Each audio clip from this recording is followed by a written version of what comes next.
The New York Jets are shaking some things up. They have hired some coaches, they have fired a few people from the front office, and now they have brought some people on board. Well, let's talk about some of the decisions that new front office is going to have to make over the next couple of weeks. Guys, you know what's up. It's Wednesday night, it's 6 p.m. Eastern, and we are live.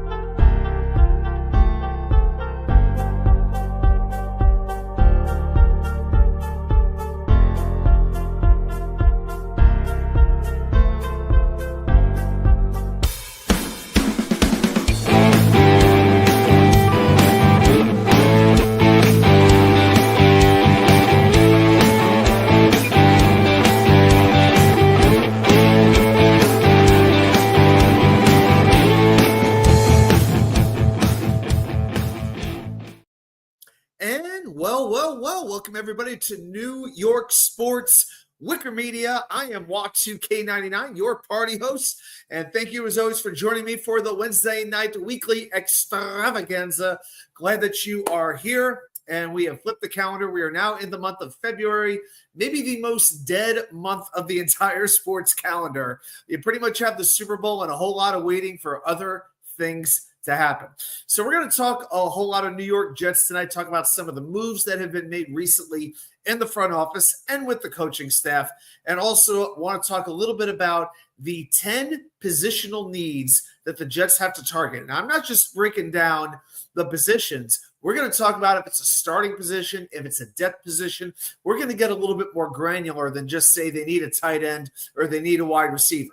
But before we get into all of that, let's talk about what's on my mind and a little bit of what we like to call 3 and out. So the first thing I'm going to mention is the Royal Rumble happened last Saturday. I thought both were very entertaining. It was interesting that a 4-hour show had only 4 matches. Very, very interesting. I picked CM Punk to win, but congratulations to Jey Uso. Very well earned. I was just very glad it was not John Cena. Not that I'm a huge John Cena hater, but to me, it would have been too much to give him the Royal Rumble win, the automatic WrestleMania main event. It's about the chase for 17 titles for him, the record-breaking title win. So I'm glad he didn't win right out of the chute.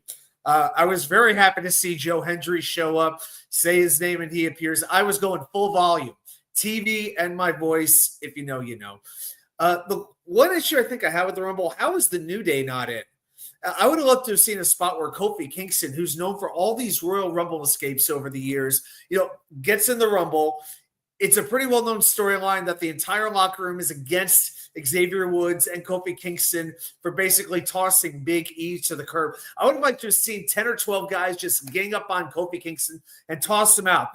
If you remember Muhammad Hassan about 20 years ago, the exact same thing is what I would like to have seen. As far as the women's go, great to see Alexa Bliss back. Didn't know when she would come back, but she did. I picked Bianca Belair. Charlotte, I thought, was very predictable coming back from her ACL injury. She won. Cool. It'll be her and Tiffany Stratton at WrestleMania. I can't imagine any other way this goes. All right, on to basketball. Now, the New York Knicks, man, oh, man. Winners of two, they won back-to-back games Monday and Tuesday, despite not having OG Anunoby in the lineup. He's still out with a sprained foot. I think the latest that I'm hearing is he's going to be out till the All-Star break. And I think that's fine. Give him the rest he needs. We've seen in the past when OG doesn't play, the Knicks struggle. When he plays, they are very, very difficult to beat. But Monday night, a great win over Houston, a very good Houston team, 124-118. Knicks trail by 11 going into the fourth quarter, and they just blitzkrieg the Rockets, outscored them 46-29 in the fourth quarter. Jalen Brunson, maybe the best athlete in New York sports right now. You can make the case. 42 points, including 13 of 14 from the foul line, 10 assists, 6 rebounds. Tom Thibodeau went a little deeper on the bench, played 10 players in the game, which I like to see. And that wrapped up a 5-game homestand against Western Conference teams. It is now over. They won 4 of 5, and 3 of their wins were against Memphis, Denver, and Houston, all very formidable teams. And then Tuesday night, you've got the win against Toronto. I was very worried about that game after such a physical encounter against Houston. Knicks hold on. They win 121-115. Knicks led by 23 at one point. Toronto got the lead all the way down to 1. It's getting a little scary up there. And, of course, the jackasses up there booed our national anthem. Too bad for them. They wish they were here.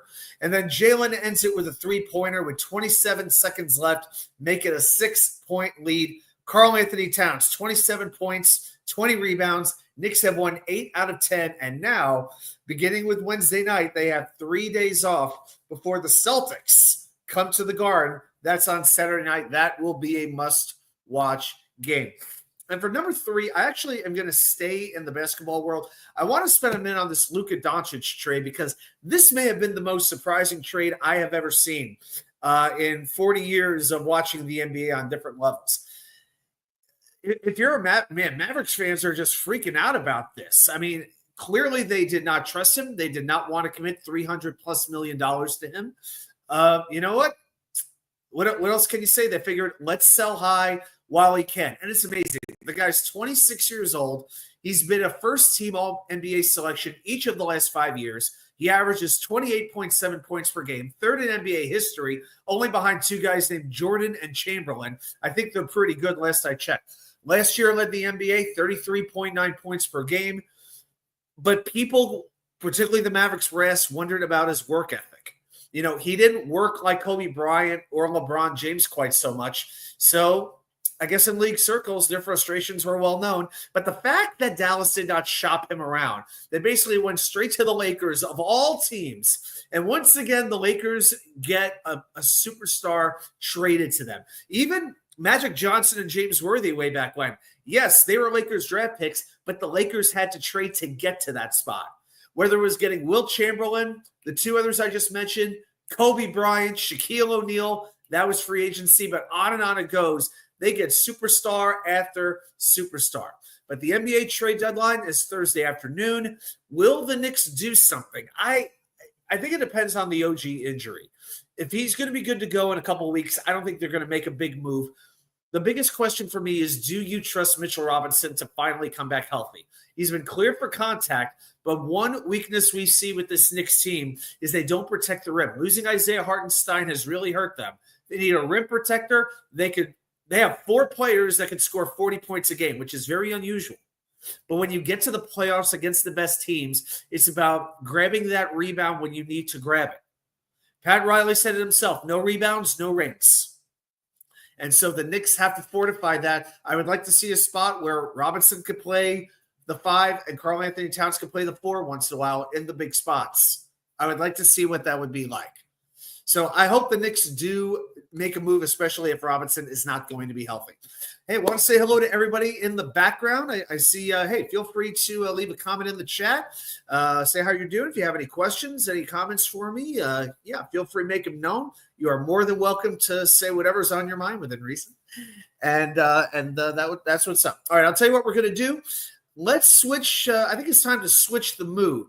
And we're going to change it from MSG to MetLife Stadium, and I think we also need to change the color a little bit. So let's flip it over from blue to green. So everybody, let me hear you say it proud. Say it loud. Let me hear it. Jets, Jets. We got quite a few things to talk about tonight with Gang Green. First, doesn't it feel like I saw the Jets Twitter feed put out 12 minutes of Garrett Wilson highlights today.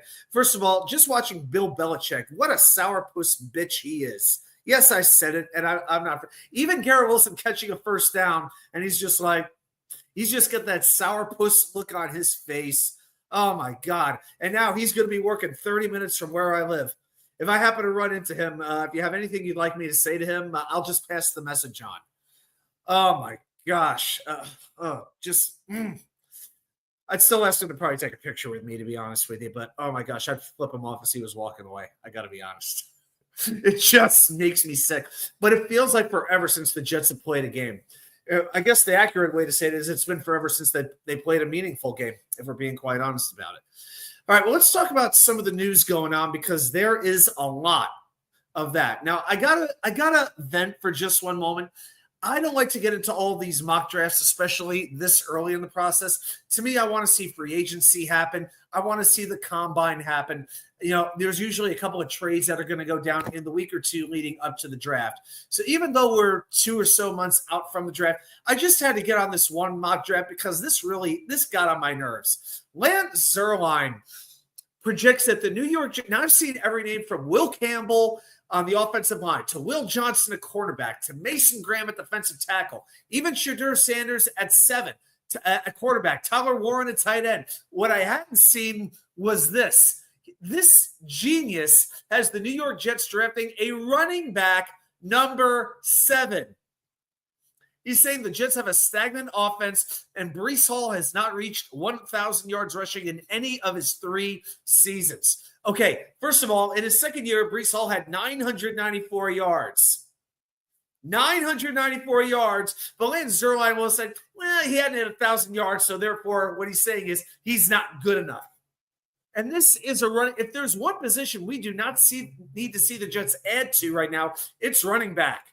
Breece Hall, Braylon Allen, Isaiah Davis. Even if they let Breece Hall go, I'd be fine rolling with Allen and Davis for right now. And then if you want to add somebody else, you could. Not that I want to lose Breece, but we've talked about this. You can't pay everybody. All right? I know that salary cap's going up, but if it came to that, fine. But there is no way in the world when certain positions need a complete overhaul, you cannot go running back with this pitch. This is Lance Zierlein trying to provide some clickbait. And congratulations, because you have a chat of thousands right now. Just go with it. Of thousands basically calling you out for an absolutely ridiculous take. Who's he going to have him taken in the second round? A punter? Maybe a punter from Abilene Christian? Maybe we should bring him on. Oh, my gosh. Lance Zierlein. Oh, stop. Oh. Okay, a couple of key actually, you know what? We'll get to that in just one moment. Let's say hello to a couple of people in the chat. The great Scott Foster joins us. How are you doing tonight, my friend? Chris Bradigan. Yes, it is ridiculous. The great Chris Bradigan. That's right. Holding down the fort up there in Wisconsin. Adam, I've been dying to hear you say the great Dano. This is a highway to the danger zone indeed. Glad that you are here, my friend. Definitely check the danger zone out. Check his channel out if you haven't. Hey, Chris, just another day in paradise. We've had 75 degrees on Tuesday. We got about 48 degrees today. So had quite a plummet in temperature. But hey, living life and ready for the Super Bowl to be done, and then we really move on. Actually, I had a little thing happen with a Super Bowl get together that I found out about today. I gotta run this by you real quick, guys. Give me your thoughts, then we'll get back to the Jet stuff. So I was going to go to a potluck event. It was through a meetup group. I know a few of the people in the group, and there are going to be about 15 people coming. So the guy who runs this group, his name is Richard. It's a little bit of an older group. I'm like one of the youngins in the group for sure. This guy's probably in his 50s, I would say. All right. So he puts the event up and says, put down in the chat, the meetup chat, what you'll be bringing so we know what we're doing. And so I think of the 15 people, I think 6, including me, put down what they were going to bring.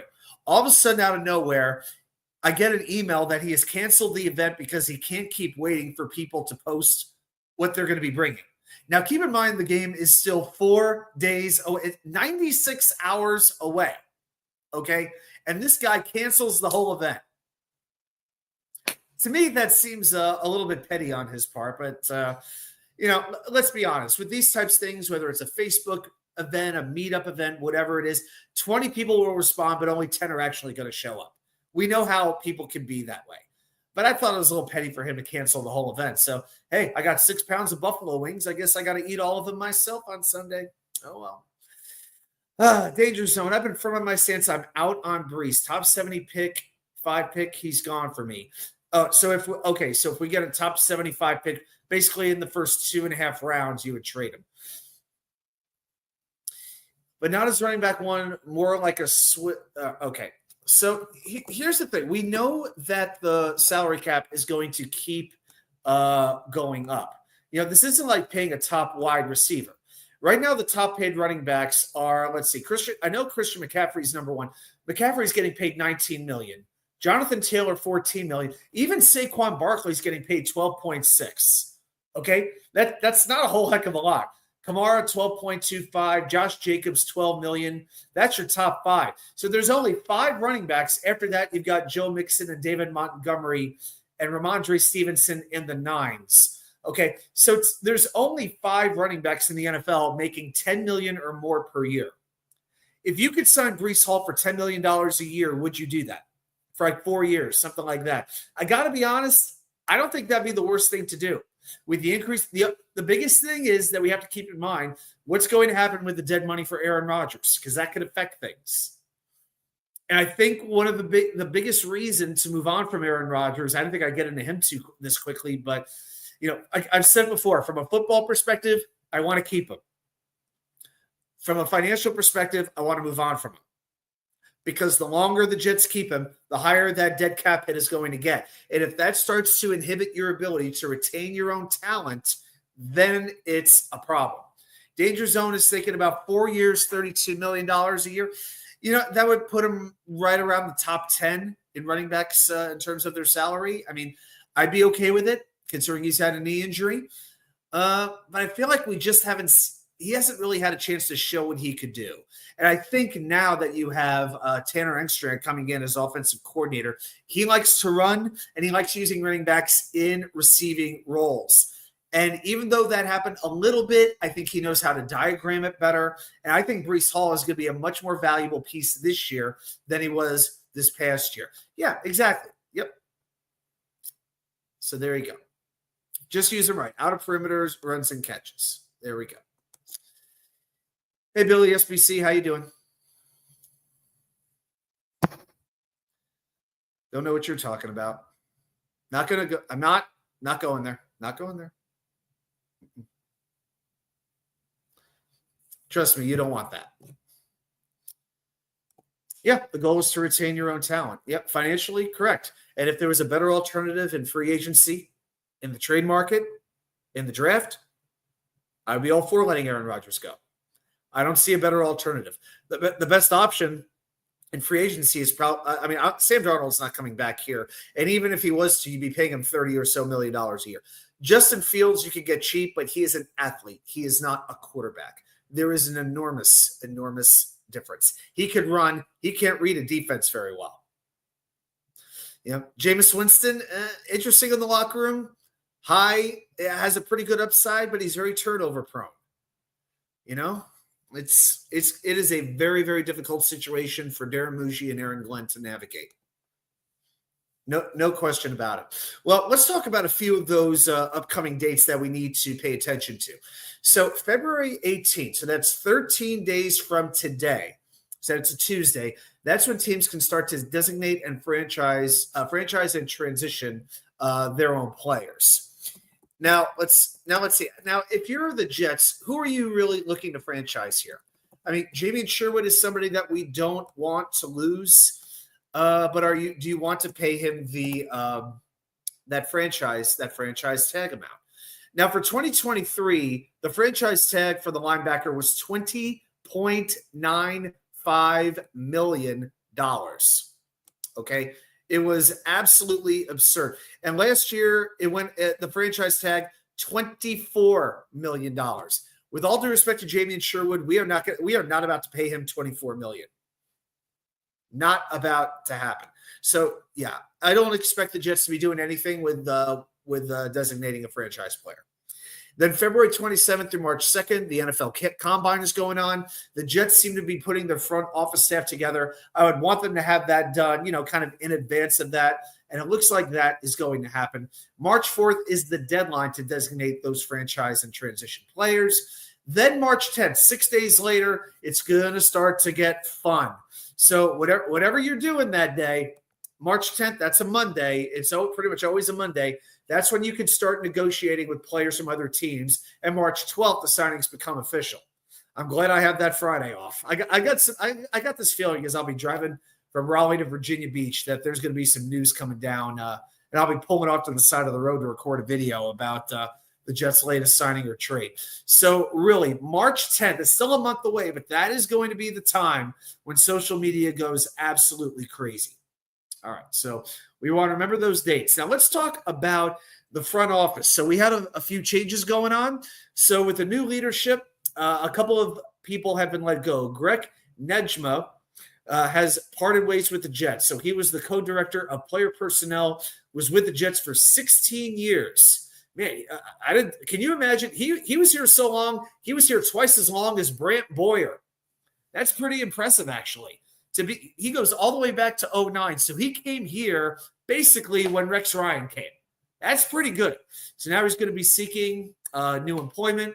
Also, David Sosi, the senior director of football administration, is also gone. He was the lead contract guy. So this is basically a cleaning out of the staff. Phil Savage, I'm glad that he is back. He has been retained as a consultant, according to the Jets website. And I think that is going to be really important. When Darren Muji got hired, I didn't have a strong feeling one way or another, but I feel like a lot of people were talking about the experience need with the coaching staff with Aaron Glenn. I feel like it's just as important, if not more important, in the front office because Glenn's been around. Glenn has coached a lot. Muji has basically been with one organization, and he's had a very impressive rise through that organization, that, of course, being the Denver Broncos. But I think it's good for him to have another voice who has experience who he can lean on if he needs to. And then to replace Greg Nejma, he has hired Rob Patton. That's the nephew of George Patton in Denver. So he actually, though, Rob was there 4 years before George Patton came on board. Rob Patton joined the Broncos in 2017, and now he leaves to come over to the Jets as well. Muji looks a bit like a night shift manager at Costco. Little. I can see that a little bit. One thing I've learned, that's the best time to go to Costco is like 8 o'clock at night. Oh, my gosh. I love me some Costco, but, oh, boy, there is never a very good time to go. And Phil Savage and Barney Fife and accountant brother had a brother. Something like that. Okay. Yeah, he definitely looks like your prototypical college, like a sabermetrician in baseball or something like that. All right, so those are some of the changes going on in the front office. Pretty much all of that came down today. And then we look at the coaching situation. Well, Todd Downing, he has officially left the New York Jets after signing on to become the wide receivers coach for Mike Vrabel and the New England Patriots. So Todd Downing takes quite the demotion. I can't exactly say I'm brokenhearted to see him go. So I guess right now he's working with Pops Douglas and Keyshawn Booty. And, well, let's be honest, the Patriots have so much money to spend. They're going to bring in at least 2 or 3 guys from outside the organization. So, Jalen, I think Polk is over there. Is that the one? Jalen Polk's over there? Yep. So, Todd Downing, we thank you for being, a little bit better than Nathaniel Hackett, although that's like going from like a Vienna sausage to Oscar Mayer bologna. It's not too much of an improvement, but I guess it is something. So, Todd Downing, we thank you, but we have to say goodbye to you as only we do here on Wednesday Night Live. He gone! Todd Downing, he gone. So, all the best to you. And then, but there is more. Mike Nicolini, a fellow Paisan, just like me, the Jets strength and conditioning coach. It looks like he's got a little filling job going there on the top of his head there, doesn't he? That, I don't know. It feels like the hair color up top doesn't quite match the beard, or maybe it's the lighting. I don't know. But some of that picture just don't look right, does it? Is it just me? I don't know. But Mike Nicolini out as strength and coordinating coach. So the Jets will have somebody new handling that side of business. So, hey, I know what you're all wondering. Is he actually going to do it for the strength and conditioning coach? You're damn right I am. He gone! Mike Nicolini, he gone as well. We thank you, and on you go to wherever your next step is. Billy, seriously, we need 10 freaking positions. Again, I'm not saying it's 10 different positions. I'm going into depth, whether it's starter, depth, okay? So, but again, guys, when you have Billy, when you have 20 free agents coming up like the Jets do, there's going to be some holes coming up that we're not thinking about right now. So we do have to keep that in mind. And right now, we don't have a ton of cap space. Not right now. I think one of the first things you're going to do is renegotiate Devontae Adams, because that would be a savings of over $30 million right there. They're going to have to figure something out right there. Okay, so let's talk about the coaching a little bit and a few things that went on. So Nick Caley, the Jets wanted him. He had no interest in our offensive coordinator job. He goes to Houston. I can't say I blame him. That's a very, very good place to go. An easier division, a much more stable quarterback situation as well. And the Jets do indeed hire Tanner Engstrand. Now, like I said before, he likes to run the ball. He likes to use running backs in the passing game. Brees, Braylon, Isaiah will definitely benefit. Yeah. Well, wait, I got to say this. I got to say, I did a video. The Jets, I counted 17 unrestricted plus 3 restricted. So I don't think it's 26 free agents, not from what I saw. And we have, I know it's 20 million in effective cap space, 30 million in overall space. I know if you go to spot track versus over the cap, you might get different numbers. But when I sorted it, it was 20 free agents, not that many. So we'll see what winds up happening. But I did do a whole video on that, ranking from 20 to 1, who I wanted to bring back the least to the one I wanted to bring back the most. But I think Tanner Engstrand will try to use those running backs a lot like Detroit used Montgomery and Gibbs. Yeah, every team can only dream of having a 1-2 punch at running back like that. And I think Brees and Braylon are capable of handling that kind of a load. Just one catch. The Jets have a good offensive line. The Lions have an elite offensive line and blocking scheme as well. I mean, come on. Sam Laporta blocking versus Ty Conklin or Jeremy Ruckert. I mean, come on. So not that the Jets need a ton of changes to their offensive line. We'll get into that. But I think they are going – but I really hope that they can find like one really reliable run blocker at right tackle. So I don't know if it's going to be Morgan Moses coming back, but I do see somebody else coming in from the outside. All this coaching, we know one thing we know. The Jets' offensive line did not get great coaching with Keith Carter. The fact that they at least have somebody new right there, I got to think that's something of an upgrade. Something of an upgrade. Hey, Jahmyr Gibbs is an awesome running back. Absolutely. But I'll say it again. He had holes the size of Mack trucks to run through at times. Gibbs is a wonderful talent.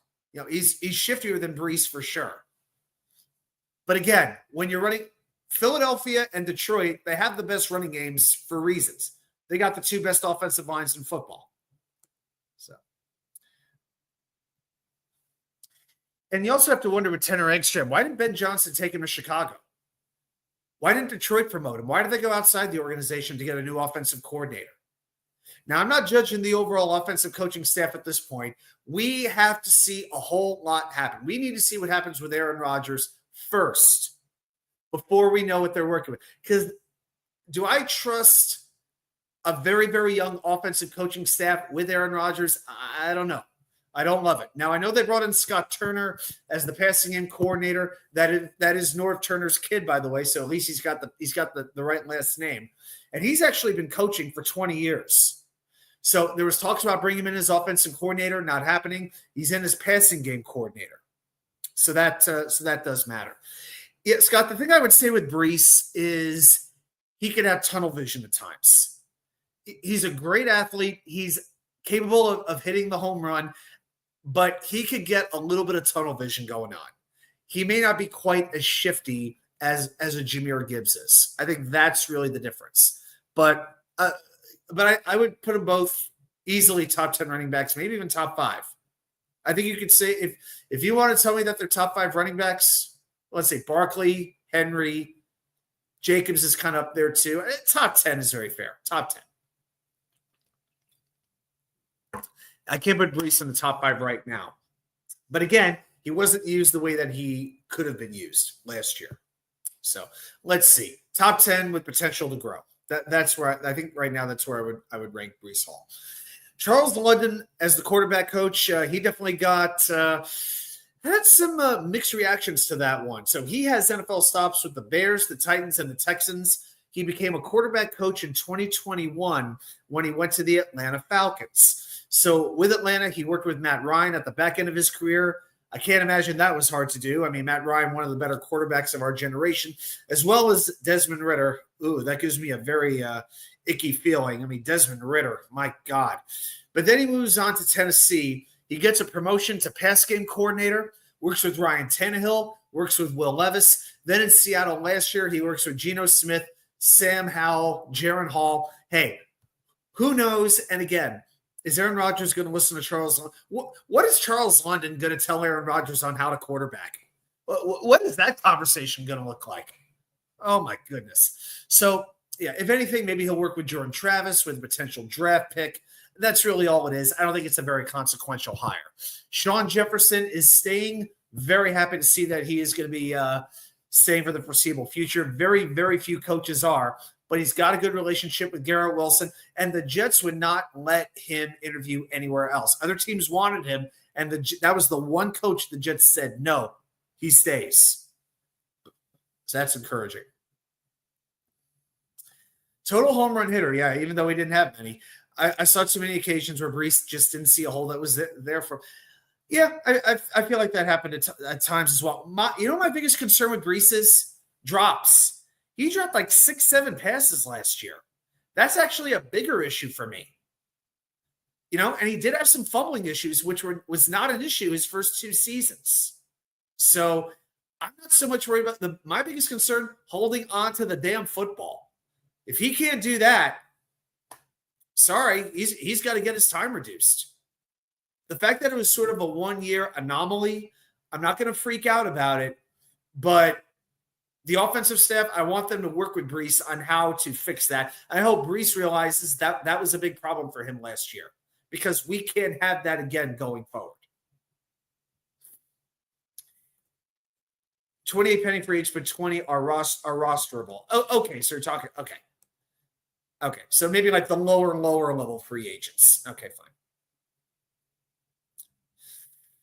Okay, so then let's go on to Steve Hyden, the offensive line coach. So we actually broke the news on the show last week when Jeremy and Dom were on with us talking about the Senior Bowl. So he was a blocking tight end as a player. He was in Detroit the last 2 years. Now, if you're concerned, I saw one guy say, why are the Jets hiring a tight end coach to coach the offensive line? Newsflash, Bill Callahan was a tight end coach before he coached the offensive line.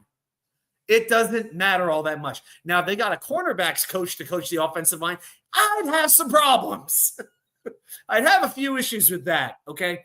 But again, one thing, and God bless Ron Middleton. We love the panache, the charisma, but the bottom line is the tight ends did not get better while they were here. Jeremy Ruckert, if anything, went backwards. Ty Conklin was an okay tight end, just a decent run-of-the-mill tight end. Kenny Yeboah, okay, maybe he had his moments when he was on the field, heard at times. My man Zach Kuntz, he's had one whole snap in his career. How about his development?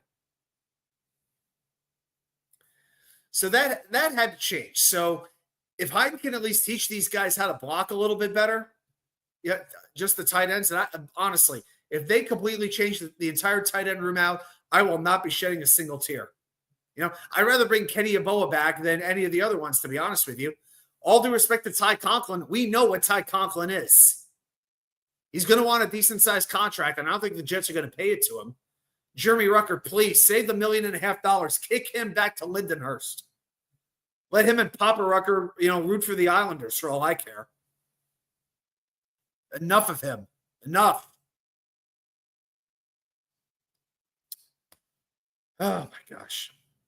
So, and then we go on to the defensive side of things with Steve Wilks. So, a couple of things that I noticed. So, Detroit, they blitzed a lot with Aaron Glenn. They blitzed almost 39% of the time. That was third highest in the NFL.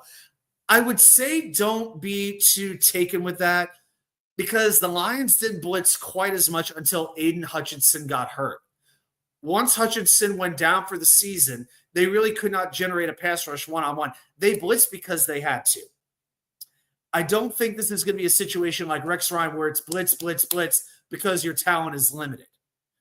Okay? And then Steve Wilks, his previous 4 teams had an average blitz rate of almost 40%.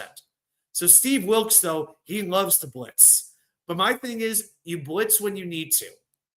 Okay? Because if you do it over and over and over again, teams will find ways to beat. How many times for years have we seen the Jets blitz and the quarterback does like a little flip right over the blitz to a running back and he takes it down the field for 25 to 30 yards?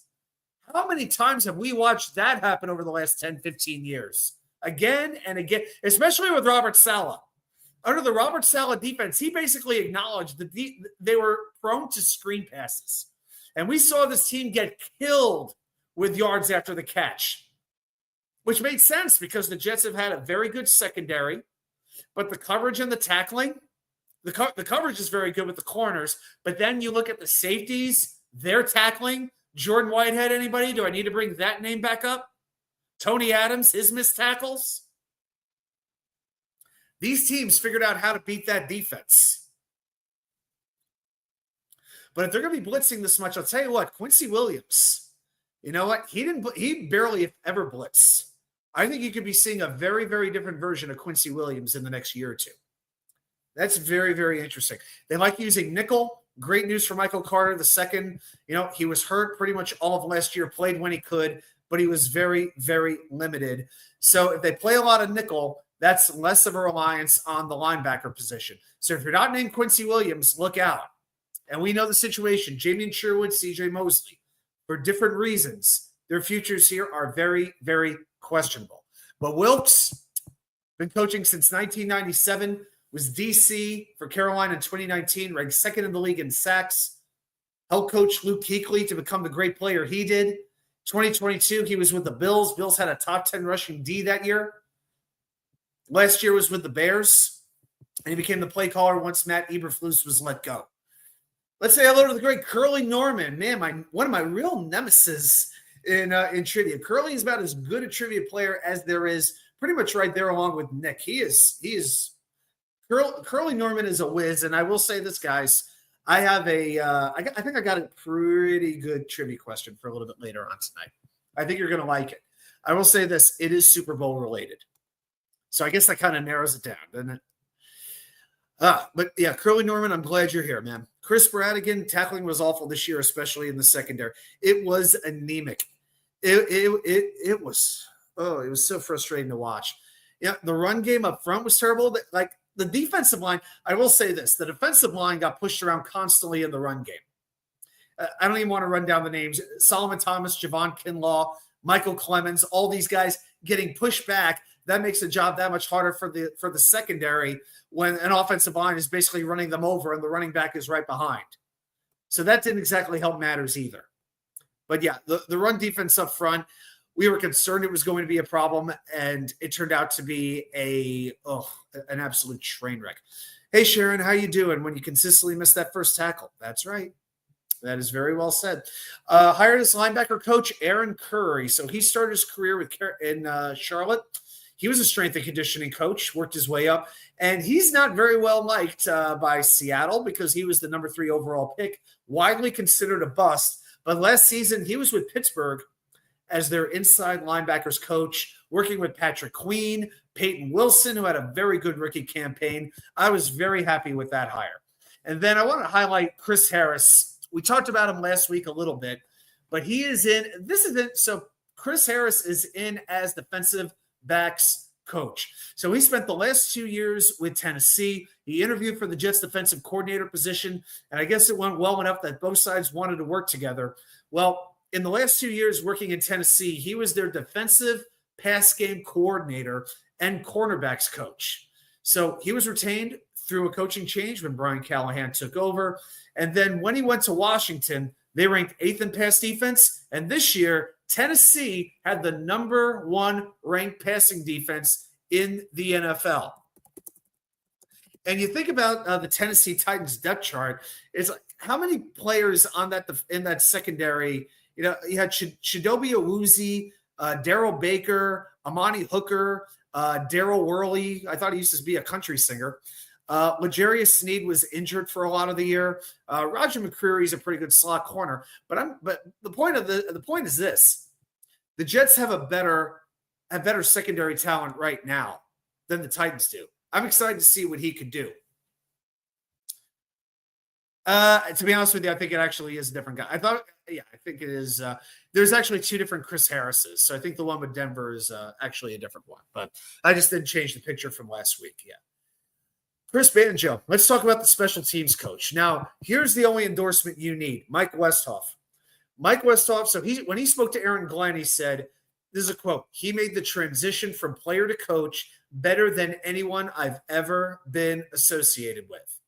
Okay. By the way, if I could ask, if you haven't yet, please hit the thumbs up. Please hit the subscribe button. Share the channel with a friend. We get to our 15 likes. We'll spin the wheel a little bit later. And right now, we're a little bit short of that goal. So if you want to spin the wheel tonight, got to hit that thumbs up. So Westhoff and Banjo worked together over the last 2 years in Denver. But here's what's really cool. Westhoff actually coached Chris Banjo when Westhoff was special teams coordinator and Banjo was a player in New Orleans during 2017 and 2018. So they know each other very well, and the results speak for themselves. Denver had an excellent special teams unit. They made 91% of their field goals.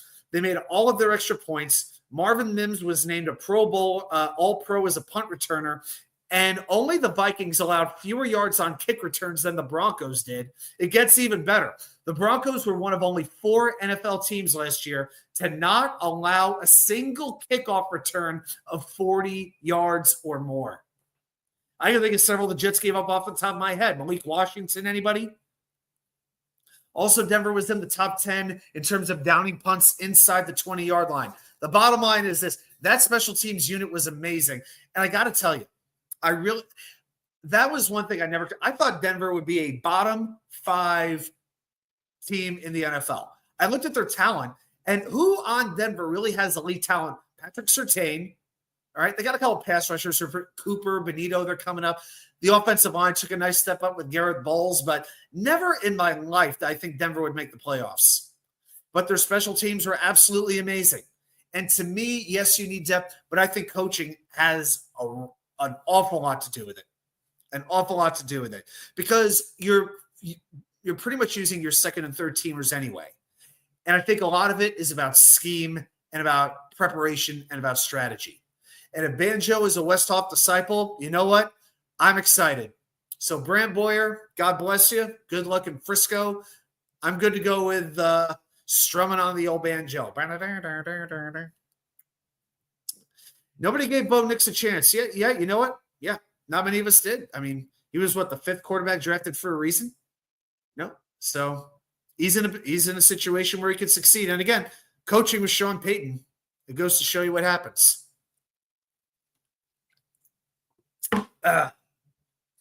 Swig of water for the working man and woman.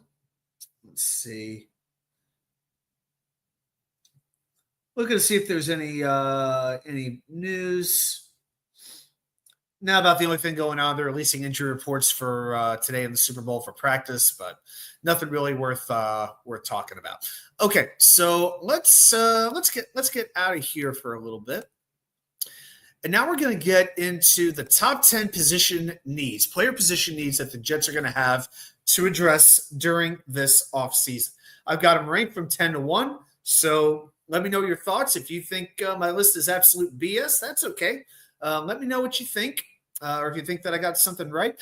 But number 10, I've got linebacker. Now, a lot of this does have to do with positional value. But the Jets do have Quincy Williams. I know that the biggest free agent decision they may have to make is Jamien Sherwood. I think it's very much a toss-up if he stays or if he goes. Right now, the team that concerns me most is San Francisco. Yes, Atlanta would make a lot of sense because Jeff Ulbrich and Mike Rutenberg are there. But Atlanta, they're already past the salary cap. They have negative space to work with. San Francisco, with Robert Saleh, they got some money to spend. The thing with San Francisco, though, you've got Dre Greenlaw, you've got Fred Warner.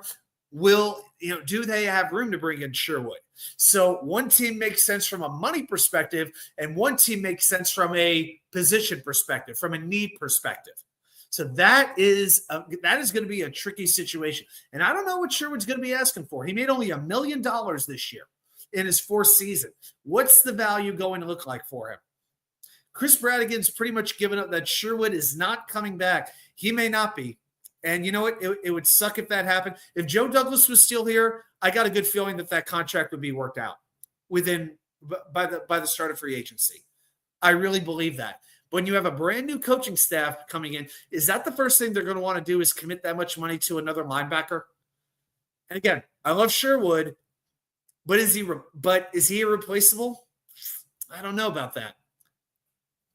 He was the free agent I would hope the Jets keep the most. Right now, I'm leaning against him coming back.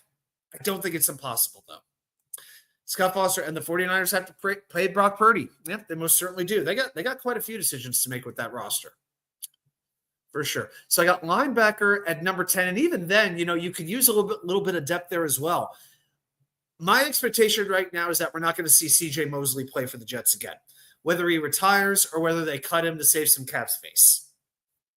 But I don't expect C.J. Mosley on this team next year. So then if all you have is Quincy Williams, what do you have after that? You need at least one more linebacker who could start because he's going to be on the field pretty much the whole time. Okay? And then you need some depth. I mean, Zaire Barnes, has anybody heard from him in the last 12 months? A lot of these depth draft picks, they're going to have to prove themselves to a whole new coaching staff and a whole new front office.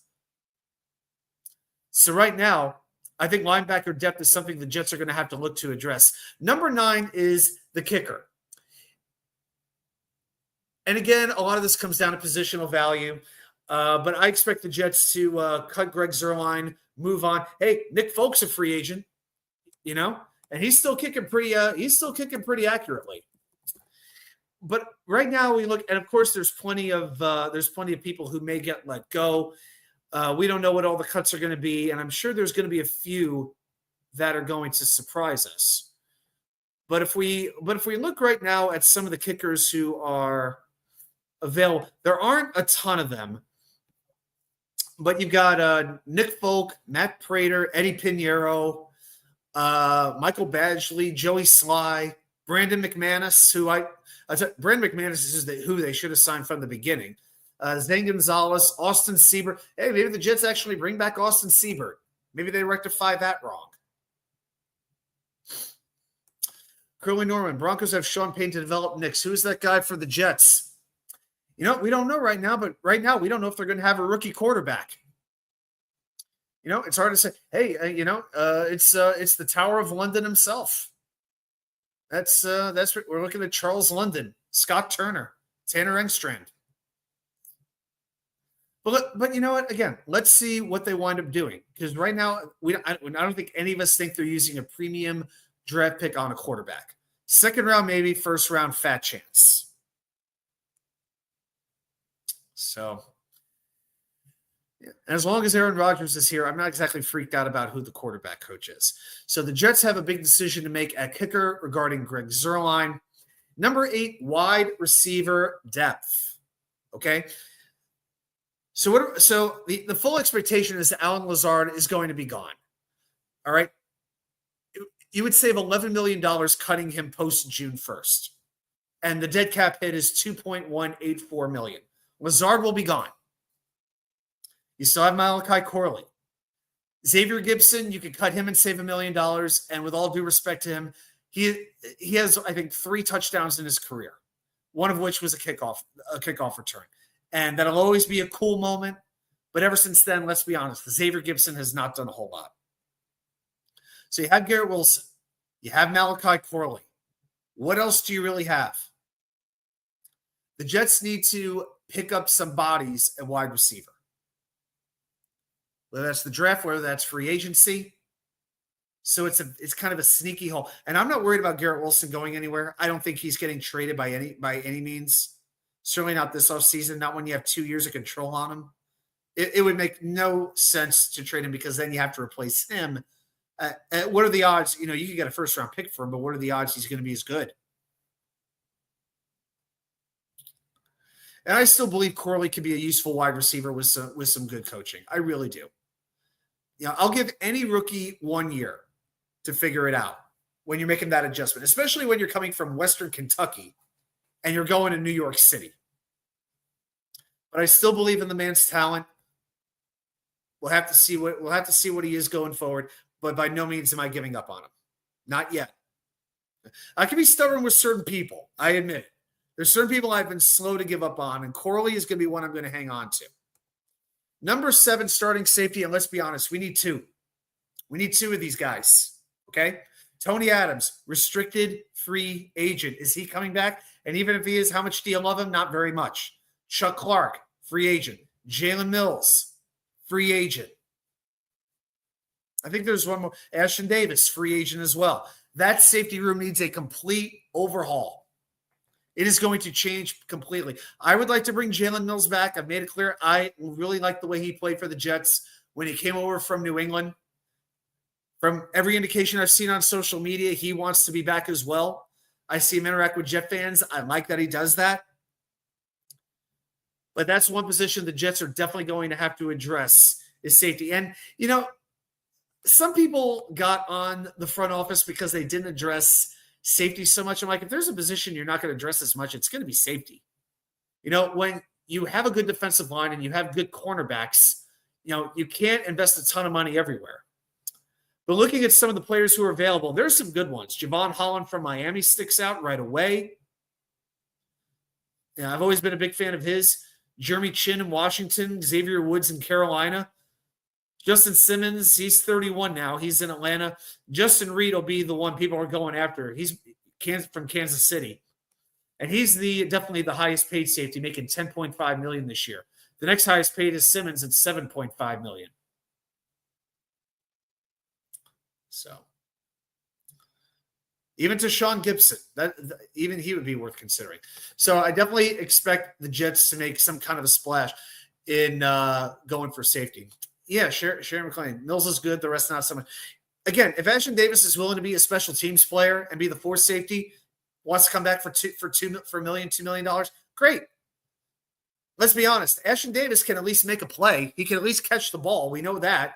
We know he can tackle. He's gotten better. But again, I don't want to keep coming back to this, but I called him the McRib for a reason. He's fine in small doses, but then when you get too much of him, it's just like, what was I thinking with this guy? It's like, let him go away for another 9-10 months. Just a little bit of Ashton Davis is okay, but too much and you start. You remember Eric Smith way back when? During the Rex days? Good special teams player, good backup safety. During the 2011 season, he gets promoted, becomes a starter, and he got exposed. Victor Cruz going down the sideline. He beat that absolute stiff Kyle Wilson and Eric Smith. And let's be real, the Jets have never recovered from it still. Chris Bradigan wants the safety Watson the second. Hey, you know what? I'm game with it. Number 6 for me is starting tight end. We've already been through this on how this team needs a complete overhaul in the safety and tight end. If everybody is gone and everybody is replaced, I would be happy about it. Honestly, my favorite one in the room right now is Kenny Yeboah. And not that I think he's a starter, but could I see him at least being like a backup tight end? Yeah, I can. But Ty Conklin, you know what? He was an okay tight end. No more, no less. But you can find Ty Conklins all over the league. There are very few tight ends that make a difference. And I'm not asking for Rob Gronkowski in his prime here. But I'm asking for like a Dalton Kincaid level or somebody who could stretch the field, make big plays in the red zone. I am looking for something on that level. So, yeah, really the whole tight end room needs to be changed. But, when you're getting to your starters, the stakes go up a little bit. Number 5 is a wide receiver, too. This comes down to Davante Adams. What will Davante Adams do? I fully believe he goes where Rodgers goes. Or put it this way. If Rodgers goes, Adams goes. They may not go to the same place, but they will both be gone. They both stay or they're both gone. And again, Adams, he's set to count $30 million against the cap. No guaranteed money. So you can renegotiate. And I hope Darren Muji is already having conversations with him about that. Because people are concerned about the Jets' salary cap space. Well, a huge amount of that, if you renegotiate if Adams was to be gone, not saying I want him to be gone, but if he was gone, you have doubled your cap space. Pretty big deal. And there'll be quite a few wide receivers out there on the market. T. Higgins, chief among them. Why do I have a sick feeling he's going to be a Patriot? Stephon Diggs, Keenan Allen, Amari Cooper, Chris Godwin, Brandon Cooks, DeAndre Hopkins. I know he's getting older. Mike Williams. Cute. Make up your own joke on that one. Matt Collins. Hey, Hey, Matt Collins was signed by Buffalo for $2.6 million. I'd say that worked out. Hey, we can always bring back Elijah Moore. So you have, you have 8 or 9. Hollywood Brown's a free agent. Darius Slayton is a free agent. You've got some very, very good wide receivers out there on the market.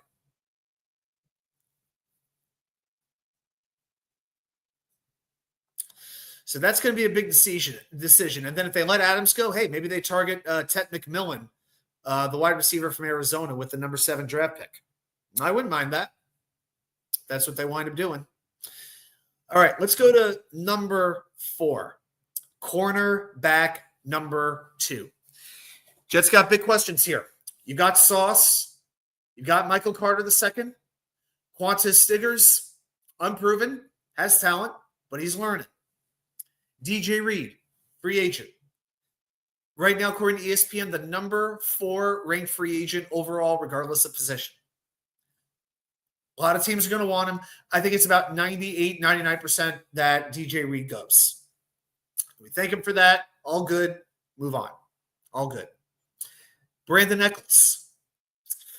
Eccles is a tricky one for me. I like Eccles. He can make plays on the ball. I don't know how much if you trust him to start, though, but if he's willing to come back for a reasonable number as that third outside cornerback again, I'm good with it. But the Jets are going to have to address the other starting cornerback position. And if we look at, and again, I'm just going to Spot Track right now, quickly pulling up some of these names. So there's a number of cornerbacks hitting the market. Carlton Davis, Charvarius Ward, Jonathan Jones, Byron Murphy, Jeff Okudah, Rasul Douglas, Stephon Gilmore, Mike Hilton, Dante Jackson, CJ Henderson, both from Pittsburgh, Trey White, Mike Hughes, Eric Stokes. Isaiah Oliver is also hitting the market. Let us not forget that. Isaiah Oliver was a pretty useful player. Isaiah Oliver can play cornerback or safety. He gave the Jets some versatility when they dealt with injuries. Remember, 2 seasons ago, the Jets never had an injury in the secondary, I think, outside of Chuck Clark's ACL. Other than that, everybody was pretty much healthy. This year, they were beat up. Huawei believes Eccles can be cornerback number 2. The problem is money. Well, what did Eccles even make last year? I don't even know if I could find him here on the list. Brandon Eccles made under $1 million this year, and he's 27 years old. So, yeah, I mean, there's still a lot of very capable quarterbacks that are going to be out there. On a lower level, Josh Joby, Miles Bryant from Houston, Caleb Farley from Carolina, though he's had injury issues. Darnay Holmes from the Raiders. Oh, Kendall Sheffield. Okay. Oh, Bryce Hall's a free agent. God bless him. So many ex-Jets are free agents right now. Cam Sutton, Fabian Moreau. So, Paulson Adebo in New Orleans. That wouldn't be bad. Khalil Dorsey in Detroit. Chris Boyd in Houston. That's a scary one. Adoree Jackson, I don't think so. Asante Samuel with the Chargers. Corey Ballantyne in Green Bay. There are a ton of cornerbacks hitting the market. A ton. Who's the kid from Detroit? There's a few of them. Carlton Davis, you mean? I'm not sure if you mean Carlton Davis. He's 28. They also have Emmanuel Mosley, but I wouldn't want any part of him. Khalil Dorsey, I think that's who you might mean. Yeah, he's 27. Yeah, Carlton Davis, yeah. He might be the highest paid one. He was in Tampa Bay, then he went to Detroit. That was a very, very good pickup, but unfortunately he got hurt like just about everybody on that Detroit defense did. So if you're looking for a cornerback, you're not going to be lacking for options. So let's go to number 3, defensive tackle. Guys, how long have I been – I feel like I've been screaming about this for 2 years. Who plays next to Quinnen Williams? Ever since Sheldon Rankins left, it has been a revolving door for 2 years. Some players have worked out better than others. Quentin Jefferson, good pass rusher, sucked as a run stopper. I can't say this enough. He was worse than Solomon Thomas. According to PFF, worse than Solomon Thomas as a run stopper. That's saying something. Javon Kinlaw, terrible. Al Woods, decent when he played, but he got hurt. Lecky Fotu played 2 games. I like Leonard Taylor. but as a depth piece right now. How much of an impact did Leonard Taylor really have this year? Not a ton. Could he have a role on the team? Yes. But you need somebody to plug in next to Quinn Williams.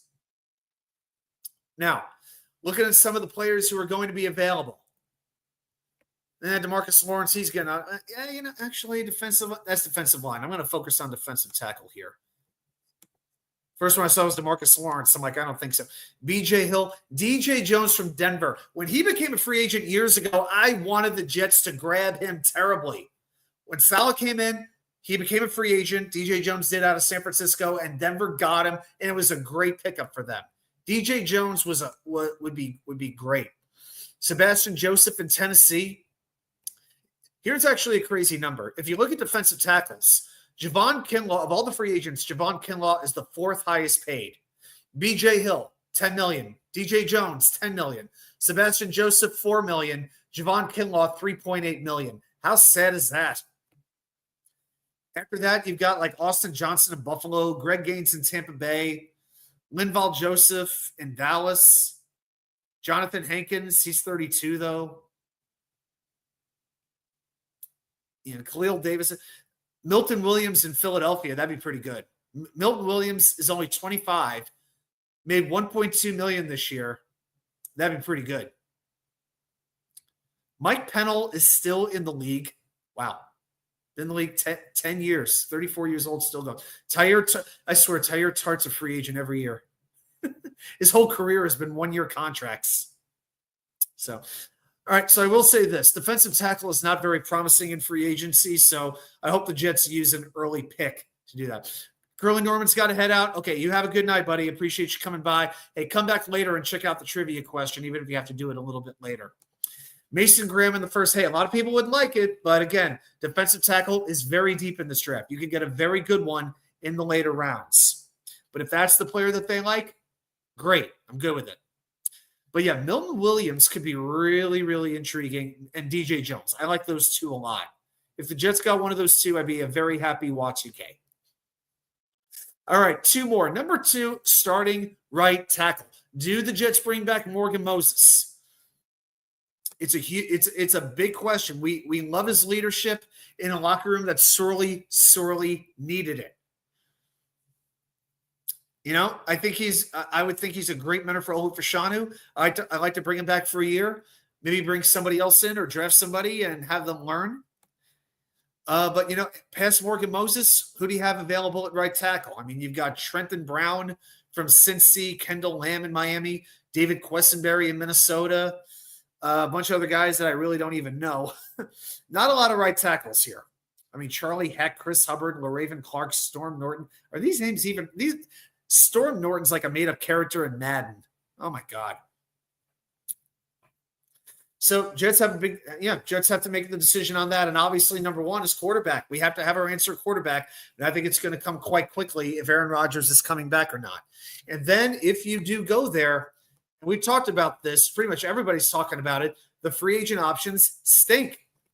Sam Darnold, Zach Wilson, Trey Lance, Jacoby Brissett, Taylor Heineke, Marcus Mariota, Drew Lock, Jarrett Stidham, Andy Dalton, Justin Fields, Jameis Winston, Mac Jones, Carson Wentz, Jimmy Garoppolo, Cooper Rush. Hey, I might even take Cooper Rush.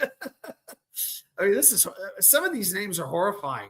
They really are. Tommy DeVito. Maybe we'll just bring Tommy Cutlets in. If they were to bring in a Brissett or a Winston for a year, why would you even do it, though? You have Tyrod Taylor. I would say just roll it. If they let Rodgers go, it's like I don't want anything more than a 1-year deal. Tyrod Taylor, Jordan Travis, and just draft somebody and see what happens. But you don't want to rush to get a quarterback when it's not advantageous, because if you miss on the quarterback, it sets you back for 5 years. Hey, Harlan Abraham, how you doing, man? Yeah. Glad you stopped by. Danger Zone. Can my quarterback answer be C next April? All right. Extend AVT. I'm all in favor of it.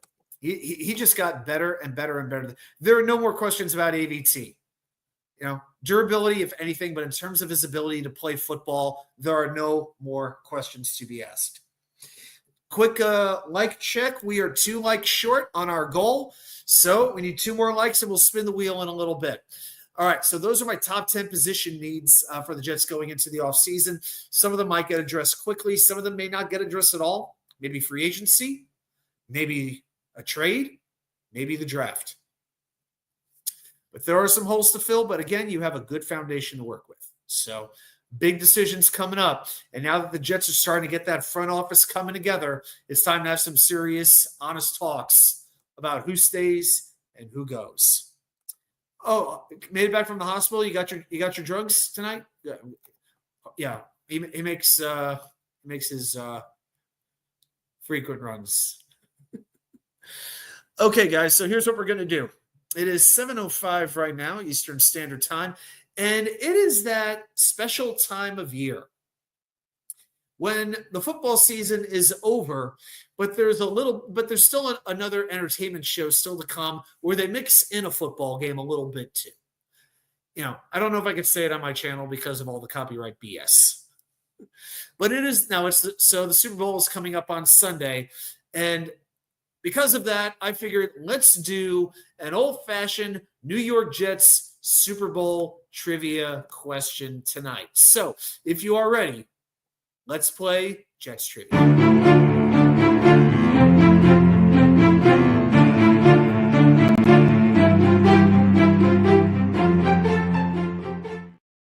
So every week, you know what happens.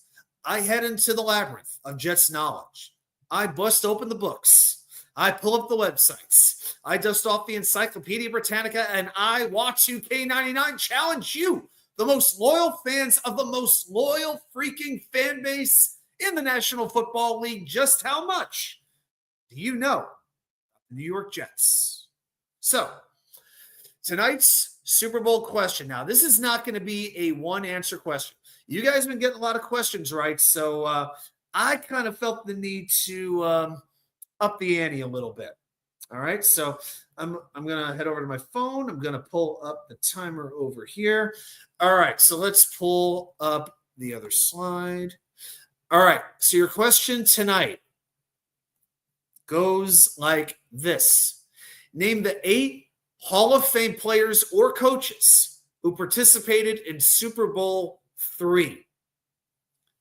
8 names I need. You got 5 minutes. Let's see you pull this one off.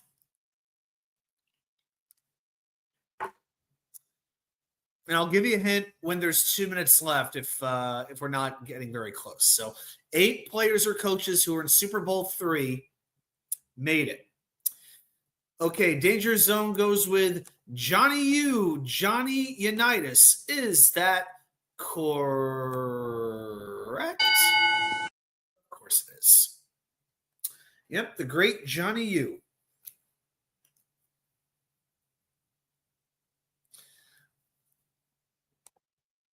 Harlan Abraham goes with Don Shula. How about Don Shula? You got it. I'm gonna have to write each one down just to make sure everybody's got it. Danger Zone goes to the Jets side. He goes with Weeb Eubank. That's 3 down and 5 to go. Danger Zone, that's all I got. Come on, chat. Unitas, Shula, and Weeb. All right. Well, you got 3, and we need 5 more, and I see a crowded chat right now. So let's help out Danger and Harlan. They're basically taking over right now. So what do we think?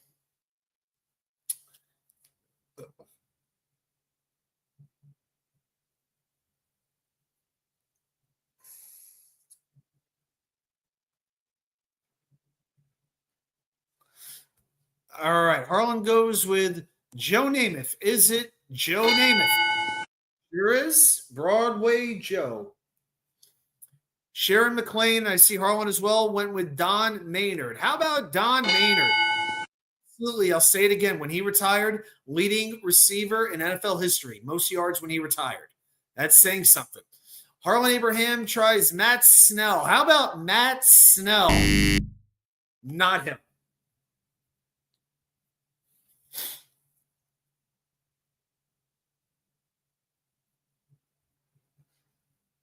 All right, we've got 2.5 minutes to go. So you got 5 names down, 3 to go. And you need 2 players and 1 coach. How's that for a clue? That's right. You got Lee Eubank, you got Don Shula, but there's another coach. Who's that other coach? Lee Cravat. How about that?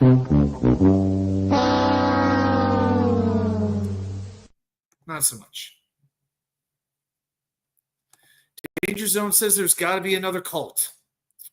Harlan Abraham says Coach Ryan. Is it? Yeah, I know you mean Buddy Ryan. Is it Buddy Ryan? Unfortunately not. Buddy did not get inducted into the Hall of Fame. Winston Hill, says Chris Bradigan. How about Winston Hill? Got it. Winston Hill made the Hall of Fame and very, very well deserved. That leaves you. I'll tell you this much. Minute 30 to go. You've got all the Jets. You got to get 2 more Colts. Yeah, Buddy Ryan. Yeah, Buddy Ryan is not correct. So 1 Colts player and again, no Googling this.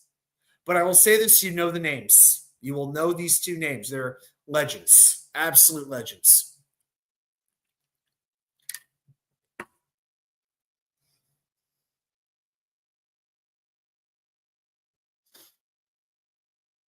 John, the great Johnny Jimenez is here. John, just so you know, I'll be in Williamsburg next Thursday in 8 days. I'll be over at Aleworks if you want to come. If you could drive up, if you have a chance to say hi, I'll be up at Aleworks drinking a bitter Valentine. So if you'd like to meet up, I'll be there. Harlan Abraham says Bubba Smith. I don't think Bubba Smith made it. I'm going to double check this just to make sure. No, Bubba Smith didn't. Bubba Smith made the college Hall of Fame. It's a good guess, but he made the college Hall of Fame, not the Pro Hall of Fame. So the Pro Hall of Fame, I should specify. Good guess. Sharon goes with Tom Maddie. No. Ed Hendricks. No. 10 seconds. All right. All right. So we're not going to get this one. All right. I'll narrow down for you a little bit. Offense. It was on offense for the Colts. Plays a position that we talked about tonight extensively.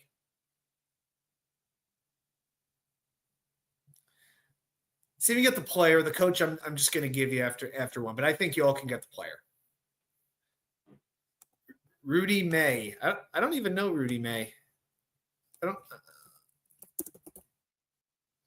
Rudy May was a baseball player. We're into this. There's Rudy Kay, Canadian professional wrestler. There's Rudy Gay. Harlan Abraham says Tom Mackey. Harlan, you're close. Close. Earlier they said Tom Maddie. You're basically right there. Okay, here's the correct answer. Linebacker for the Colts. No. All right, here are the right answers. On the Jets side, Joe Namath, Winston Hill, Don Maynard, Weeb Eubank. The Colts side, John Unitas, John Mackey, one of the greatest tight ends who ever played the game. Don Shula, and how about this? Chuck Noll was the secondary coach for the Colts that year. That's right. One day after the Super Bowl, here's a little note. One day after the Super Bowl, he interviewed with the Pittsburgh Steelers. 2 weeks later, he's the Steelers head coach, and he held that job for 23 freaking years. Before I looked this question up, I did not know Chuck Noll was on that coaching staff. So Don Shula and Chuck Noll were on the same coaching staff together. Isn't that cool? So that's what's up tonight. So there we go. All right, guys. I'll tell you what. We will go ahead. You guys. Yep. I see we hit our light goals. So I want to thank you very much for that. Okay. So I'm going to pull the wheel up. Guys, I'm gonna ask you. Chuck Norris was a football player as well. Ready to bring out some Chuck Norris facts about football. Okay, so let's see. What wheel do we want to? I don't think we're going to do the 100 wheel tonight. We did that a couple times. I'm going to call on this one. Let's go. Yeah, let's go Jets quarterbacks tonight. Yeah, we're gonna I just feel let's just get a little crazy tonight. How about we do the quarterback wheel tonight, 1 through 10? Let's just see how crazy this can get. All right. So, guys, you know the rules. I'm going to pull the wheel up. Get rid of that. Present and share my screen. Share and max that out. All right. So every week, so you know what happens. We're going to spin this wheel 10 times. And on this wheel, we have pretty much every notable quarterback in the history of the New York Jets. Pretty much anybody you could think, from Bryce Petty and Brooks Bollinger to Chad Pennington and Joe Namath. We're going to spin this wheel 10 times, and we are going to blind rank these quarterbacks. Where do they rank 1 to 10 in Jets history? So, how will this wheel turn out tonight, guys? We're going to find out. I think we're going to do for the voting every week. I say put in your guesses, and if we land on that quarterback, then you can pick where we're going to put the quarterback on that wheel. Yeah, this is going to be a rather depressing wheel, but I just feel like getting a little bit crazy with it. I don't know. We didn't do the wheel last week. I just felt the need to pull this wheel out. All right, so I see the guesses are coming in. All right, I see Kenny O, Tim Tebow, Quincy Carter, Ray Luke. I'm going to go with Brooks Bollinger. We're going to get really, really obscure here. And while you're putting your guesses in, I'm going to pull up the Just Pro Football Reference so I can quickly access their career numbers. It's quarterback passing. There we go. All right, so I'll save that on another screen. Okay, there we go. All right, guys, here we go. So our first spin of the night. Here it comes in 3, 2, 1, spin. Round and round it goes, and it comes to a stop on Richard Todd. Well, like Joe Beningo said, nobody found the open linebacker better than Richard Todd. Played with the Jets from 1976 to 1983, a record of 42, 51, and 1, 18,241 yards. That's third most in franchise history. 110 touchdowns, 138 interceptions, 9 game-winning drives. It's pretty good. And had a rating, I think this particular quarterback rating is a 68.6, which is not that great. Average about 178 yards per game. Guys, keep in mind everybody else on the wheel. Where are we going to put Richard Todd? And what was his playoff record? I want to pull up his playoff record also. 2-2. Yep, 0-1 in 1981, 2-1 in 1982. He threw 12 interceptions in 4 playoff games, 4 touchdowns and 12 interceptions. Good God. That's a lot of picks. Sharon McLean. Todd Haley's first name is Richard. Oh, cool. I don't think I knew that. All right, chat. Put in your the number where you want Richard Todd to be on the wheel or on this list. Right now, he's looking to be heading right to the middle.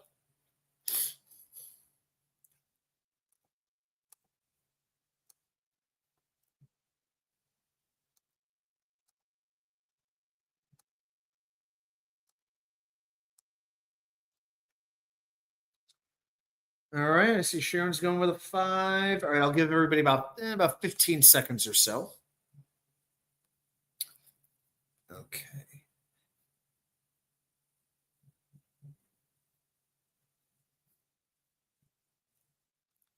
All right, looks like the 5s have it. So Richard Todd gets spot number 5.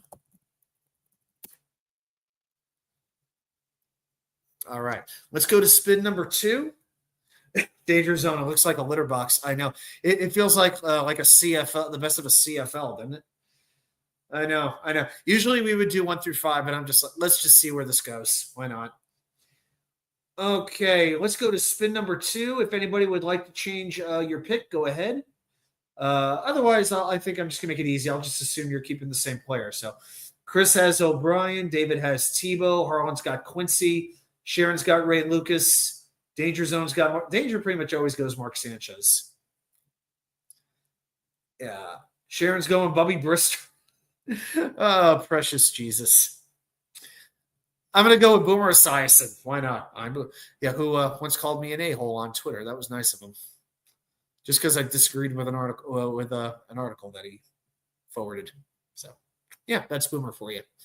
I hate these celebrities who only respond to when you disagree with them, and they don't respond to when you're being positive and affirming and encouraging. I just don't understand it. Okay, spin number 2 in 3, 2, 1. And we're coming to a stop on, well, he nearly became offensive coordinator. Nearly got some outside job, but it looks like he's going to be staying in Minnesota for the foreseeable future. And it's Josh McCown. Now, Josh McCown was not here very long. Actually, only played one season, 5-11, 3,400. Didn't have much to work with. 3,465 yards, 19 touchdowns to 13 interceptions. If we look at that 2017 season, great hair though, by the way. Actually, no, he was actually here for 2 seasons. Was 5-8 in his first year, 0-3 in his second year. But again, I mean, who was he really throwing the ball to? I mean, was it Robbie Anderson and Austin Seferian-Jenkins and Jermaine Kearse, Eric Tomlinson, or Darius Stewart and Chad Hansen were still there at the time? All right, Josh McCown, where are we going to rank him in a very, very limited sample size? Looks like we're going to be going a little bit lower on this one. All right. I got the feeling we're going to hit some real, real hard turns on this one. Some people giving Josh a little bit more love. Okay. But look like it's going to be the lower middle.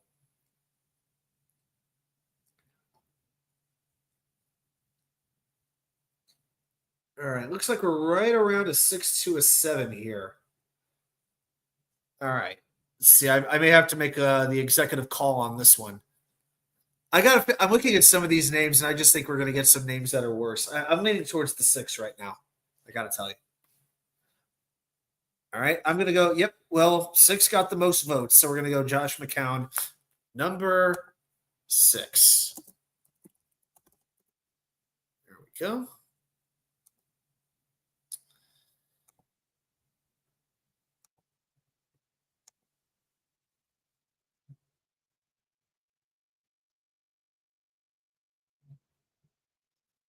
Okay, let's go on to spin number 3. All right. Let's see if anybody changes their pick. So if you like anyone that wants to change your vote, feel free. Yeah, I think most people want to stick with the quarterback that they have, so I think we'll go there.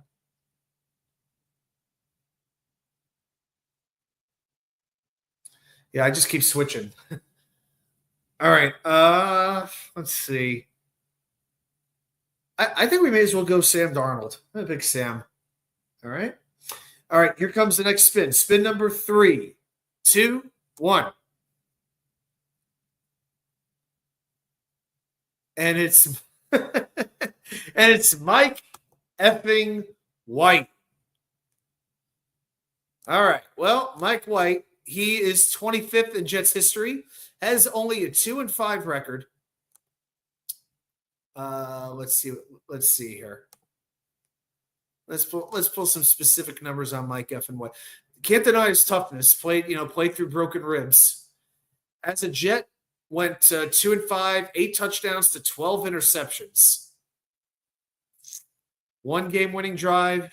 Had one great game and a bunch of Averaged about 268 yards per game. Yeah. So not much you could say. Just a backup who got an opportunity, and just very much an It's kind of what it is. Chris going with an 8. Harlan going with a 7.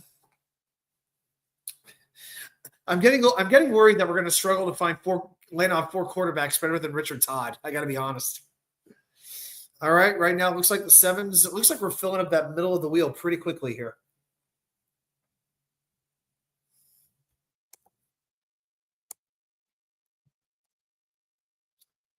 All right, guys, I'll give everybody about 15 seconds to get their votes in.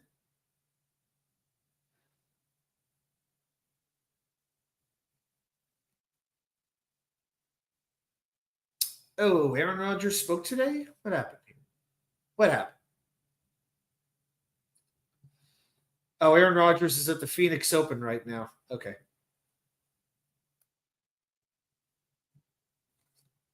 That's cool. All right, let's see. Okay, looks like Mike White's going to get spot number 7.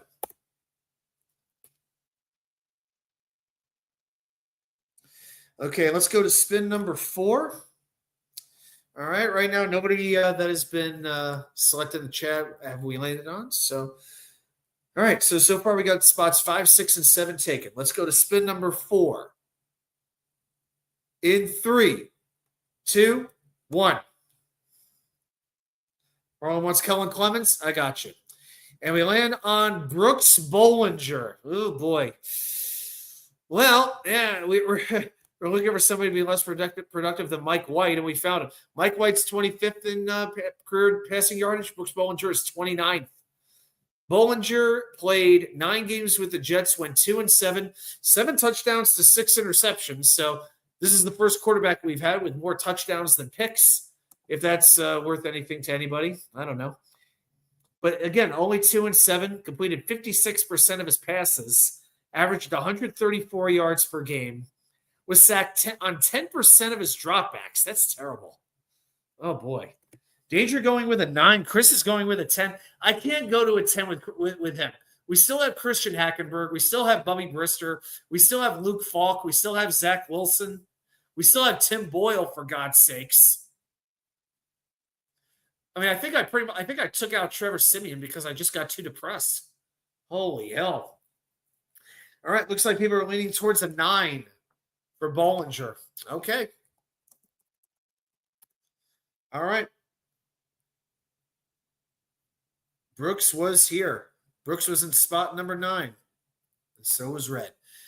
Okay, spin number 5, and this wheel does kind of suck so far, doesn't it? Okay, spin number 5. I'm going to say we land on. We're just getting the worst. We're going to land. You know what? I'm going to change it up. I'm going to say we land on Glenn Foley. He was at Aaron Glenn's press conference. I don't think we've landed on Foley doing this before. I'm going to say we land on Glenn Foley. All right, I'll give everybody about 15 seconds. If you want to change your pick, you're welcome to do so. So again, Chris has Kenny, David has Tebow, Sharon has Lucas, Danger has Sanchez, Harlan has Vinny Testaverde. Okay, here we go. This is spin number 5, the halfway point. In 3, 2, 1. Rapid firing this. Oh, and we are going to delete the last pick. We have to delete Brooks Bollinger out of number 9. Oh, my goodness. Okay, so we are back to 5, 6, and 7. Wheel is like crawling through a river of shit. I know. That's why I'm going through it pretty quickly. It's like, put your votes in, and we're going. All right, we're spinning number 4 in 3, 2, 1. And we land on Boomer. Okay, there we go. All right, well, hey, Boomer was here for 3 years. We had coordinators in those 3 years. He is 7th on the all-time Jets passing yards list, 8,478. Went 15-27. Got him off to a good start in 94 before the spike game ruined everything. 49 touchdowns to 39 interceptions, 2 game-winning drives. Chris is saying a 5. Chris, we can't do that. We've got 5, 6, and 7 already taken. So we got to put Boomer at 1, 2, 3, 4, 8, 9, or 10. And personally, with this, I would go 4. I'd put him ahead of McCown and White for sure. Yeah, Boomer was a very good quarterback. It was just in a crappy situation. Danger going with a 2. Wow, despite the 15-27 record. Okay, cool. That's okay, Chris. All right, 4. Danger going with the 2. I'm leaning towards the 4 also, Dane. I hate to do that to you. All right, so Boomer's going to get number 4.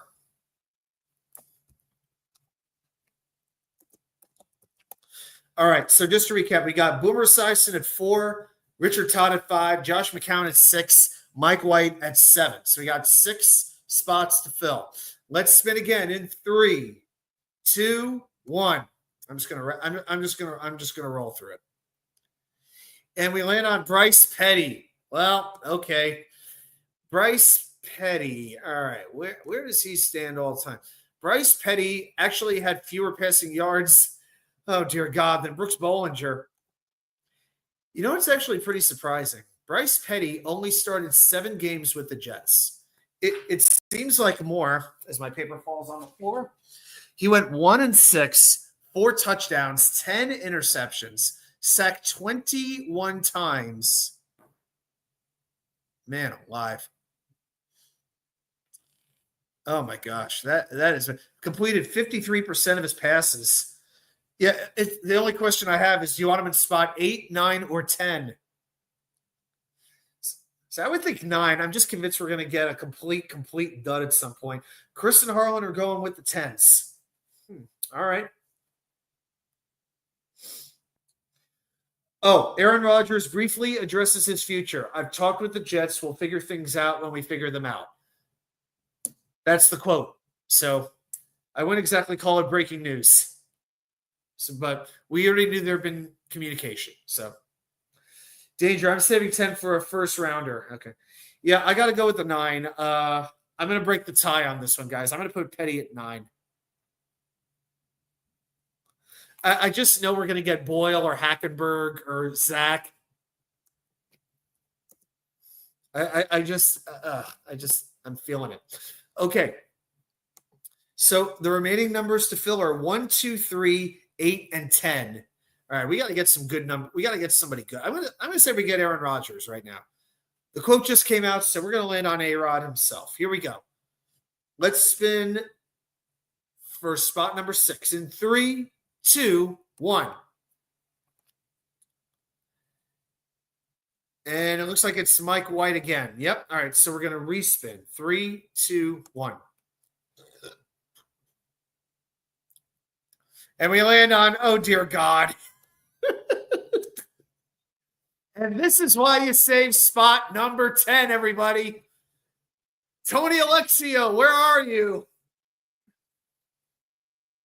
Chris Streveler, who, by the way, other Jet quarterback legends to pass for more yards than him. Tim Boyle, Matt Sims, Tom Tupa, Kyle Mackey, and Jay. Oh, my God. Chris Streveler, 10 for 15. Chris Streveler played in 2 games. He's basically Tim Boyle with a beard and less faith in God. He went to Marion Central Catholic. That's actually not far from where I used to live. But yeah, with the Jets, 2 games, completed 10 for 15 passes for 90 yards. No touchdowns, no interceptions, in all fairness. I got to be honest with you. I've seen worse numbers. It's just that they did absolutely nothing, and he could only do so much. Everyone's saying 10. Oh, my God. Oh, man. Poor Chris Streveler. And I told you guys the story. When I went to, when I was in Chicago, I go to the Guinness plant that they got down there downtown. It was a Sunday afternoon. I'm sitting at the bar. I'm having one of the Guinness IPAs that they have there. And the guy on the bar stool next to me is wearing a Chris Streveler South Dakota jersey. Unbelievable. Yeah, I showed it on the next show. It was a pretty awesome moment. Chris Streveler, yeah, 10. But again, never turned the ball over. All right. We got 4 spots to fill, guys. Spots 1, 2, 3, and 8. All right. We have got to start hitting on these. We need Namath, Vinny, Chad, O'Brien, Sanchez, Rodgers, Favre at this point. That's pretty much what we got to land on. All right. Here we go. Spin number 7 in 3, 2, 1. And we land on, oh my God. We should have put Streveler at 8. Tim bleeping Boyle. Do I even have to give the stats on this guy's Jet career? Do I really have to? I will. All right. So in 2023, the immortal Tim Boyle played 1 year, went 0-2, 1 touchdown, 4 interceptions, was sacked 9 times. That's a 10.47 sack percentage. His quarterback rating was 56. We have to put him in 8. There's no other spot for him. And to be honest, when I say Tim Boyle was a worse quarterback than Bryce Petty or Chris Streveler, I don't know if I can. I don't know. All right, we got 3 spots left, guys. I'm going to roll through them. Let's just hope that we get some good ones here. Spin number 8 in 3, 2, 1. And we land on Geno Smith. Well, if we're talking about his whole career, this would not be the worst thing that could have happened. Geno, 11th in Jets history with 5,962 yards, a 12-18 record, 28 touchdowns to 36 interceptions, sacked 77 times, 7 game-winning drives, though. Averaged about 180 passing yards per game. That's it. Oh, my gosh. So the only spots we have open are 1, 2, and 3. I know he's not going into 1, and I don't think he's going into 2, at least not yet. So, hey, it's just one of those things. Good coaching and a little bit of maturity goes a long way.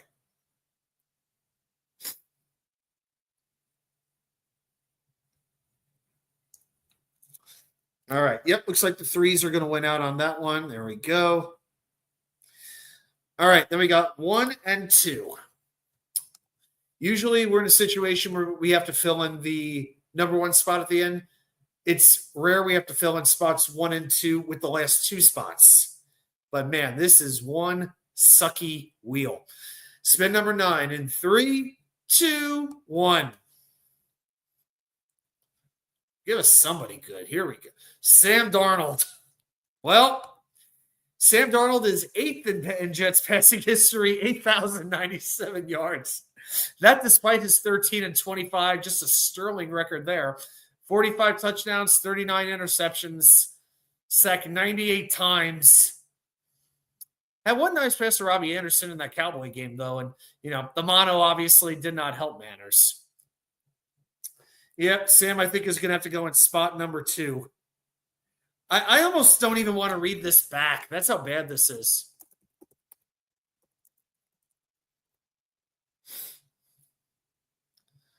Oh, my gosh. All right, guys, we're going to spin one more time, and this is for spot number 1. Just to recap this disaster so far. Number 10, Chris Streveler. Number 9, Bryce Petty. Number 8, Tim Boyle. Number 7, Mike White. Number 6, Josh McCown. Number 5, Richard Todd. Number 4, Boomer Esiason. Number 3, Geno Smith. Number 2, Sam Darnold.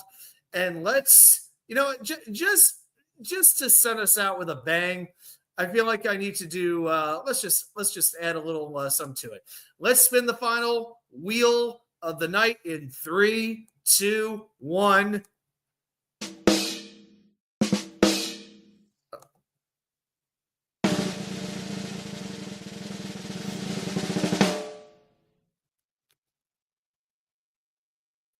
Kellen Clemens. Kellen Clemens. Yeah. I think this is going to be the last time we ever do a 1 through 10 quarterback wheel. Guys, there's only one thing to play. Actually, I'm going to play 2 things on this one. And just for good measure.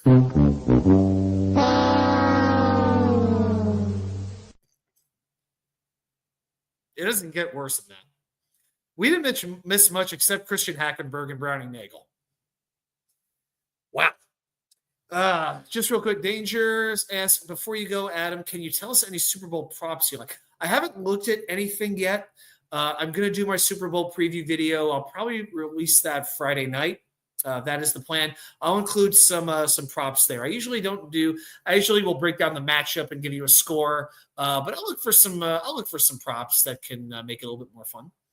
Yeah, I'll include that as part of the video on Friday. So definitely check that out.